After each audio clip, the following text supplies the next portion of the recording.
Good afternoon and welcome to another Grand Rapids Public Schools Wednesday weekly school safety informational session. We want to thank you for joining us each week to share information on how to keep schools safe. Want to say hello to some of our partners out there, Darren and Sherry Thomas in Seattle, Washington, and Tim Mallory up in Norfolk, Virginia, and Carl Barkers in Mount Vernon, Virginia. Hello, and thanks for joining us. This week, as we go on through another topic of the weekly Wednesday school safety informationals, we want to spend some time talking about creating and maintaining a safe school, part 2. I want to do a quick overview of what we learned last week and then add some new components to that this week. My name's Larry Johnson. I'm proud to serve as the Chief of Staff and Executive Director of the Grand Rapids Public Schools. This week, we began to review our lessons on the not components of a safe school, but the emergency operations planning and understanding that there's just many crises on campus that can create a headache for us as a school safety professional. We also want to remind everyone that there are steps to emergency operating planning, and that is from establishing the committee right down to testing your plan.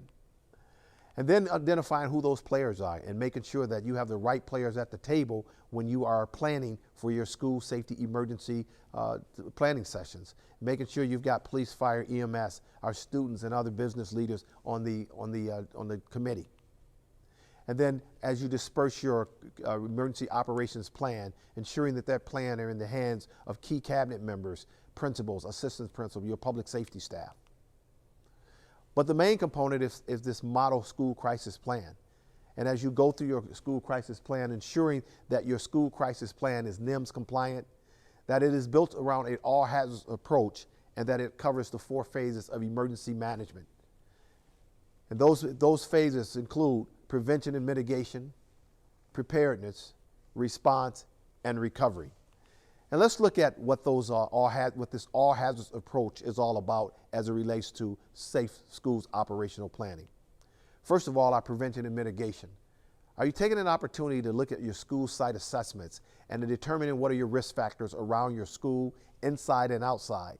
Have you established good community relations with neighbors, neighboring churches, other businesses that may be impacted by a crisis inside of your school? Have you ensured that the access controls are in place within your organization and within your building? How are vehicles, buses, pedestrians arriving to your campus and leaving your campus? And have you made an attempt to separate your bus traffic from your pickup and drop-off points from your parents? How has landscaping made an impact or played a role in safe school planning? Are your trees too tall? Are your bushes not manicured enough? So we want you to take a look at all these factors around prevention and mitigation, incorporating crime prevention through environmental design for schools into your planning. And then we jump into the second component around preparedness and site plans, and making sure that your site plans are in the hands of staff members, making sure that multiple evacuation sites and rallying points have been identified in the event that you have to exit your school. And then practice. Our drills, making sure that practice is in place and that not only is our school staff prepared with tabletops and functional exercises, but full-scale exercises are considered and that those exercises include our students. Do you have the right equipment? Have you gone over your family reunifications plan, and have you identified several evacuation sites and reunification sites? Do you have access to those sites in the event a crisis occurred during the school day? And then what is our external communications plan, and how do we communicate to our city officials, our neighboring school districts, and other community partners that we may have a problem on our campus? As you respond, you must consider the incident response structure, and having an incident response training and incident response structure that incorporates incident commanders for schools. Have you identified who your public information officer is? Who's going to be speaking to your community or to your news media in the event of an incident? Who is your liaison officers with local law enforcement and your safety officers? Who's handling the operational and logistical issues that may occur? And then finally, your planning section and your administration. All of these are key points when it comes to school incident commander. Who is that incident commander? And has that incident commander been trained? So response is important. But one of the most important factors is recovery. How do we recover from an incident? How do we look at our schedules? How do we get schools back on schedules? Can we go back into that school within weeks? Do we have to exit that school for the remainder of the school year? Is that school usable for the next school year? So all of these are questions we must ask ourselves in the event of an incident inside the school. Our psychological or mental health assistance. Do we have practices in place to get our students the mental health care that they need? And even our staff that may need additional mental health care in the event they are traumatized due to an incident inside the school. How do you ensure that proper training is occurring inside of your school to make sure that your staff, your public safety staff, your teachers, your administrators know how to respond to a violent critical incident inside the schools? And then what is our parent relations, and how do we incorporate our parents back to this? How do we build trust and operate in total transparency in revealing what may or may not have happened inside of our school? You know, the Safe School Initiative has identified several key findings as it relates to creating and maintaining a safe school. And some of those initiatives that was learned through much research is that incidents of targeted violence at schools are rarely sudden or impulse events. Someone knew. A kid just didn't show up at school and create a problem. And prior to most incidents, other people knew about the attacker's ideal and their plan to attack. So the bystanders become very important. Building relationships, our component of a safe school, appropriate student-adult relationships, critical. Most attackers did not threaten their targets directly prior to advancing an attack. There was no previous threats made. So there are some triggering events, but sometimes threats are not made.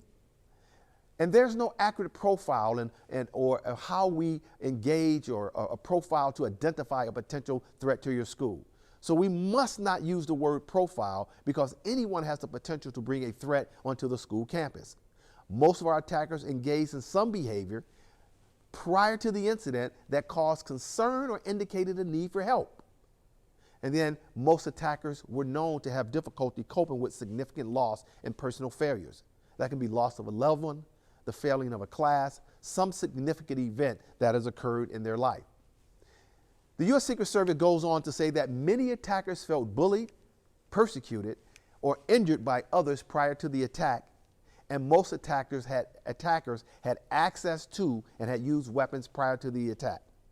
Finally, despite prompt law enforcement response, most shooting incidents were stopped by means other than law enforcement. So it is critical that we have a plan for how to respond to violent critical incidents in our schools. How do we create and maintain a safe school environment? That happens through careful planning, training, and repetitiveness of your school safety practices. And those practices must be learned not only from your superintendent, but down to every individual, no matter what their role group is inside of the school. Training, training, training. Why not?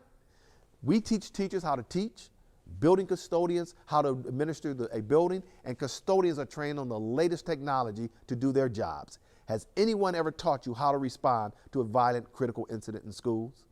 Creating and maintaining a safe school environment is critical to the school. That is something that all of us must work together as we continue through our school year to help keep our students safe. I'm Larry Johnson, the Chief of Staff and the Executive Director of Public Safety for the Grand Rapids Public Schools. Again, we want to thank you for joining us for our short Wednesday weekly school safety informational. We encourage you to send us your questions at securityquestions@grps.org. That's securityquestions@grps.org. We hope to see you next time. Thank you for joining us.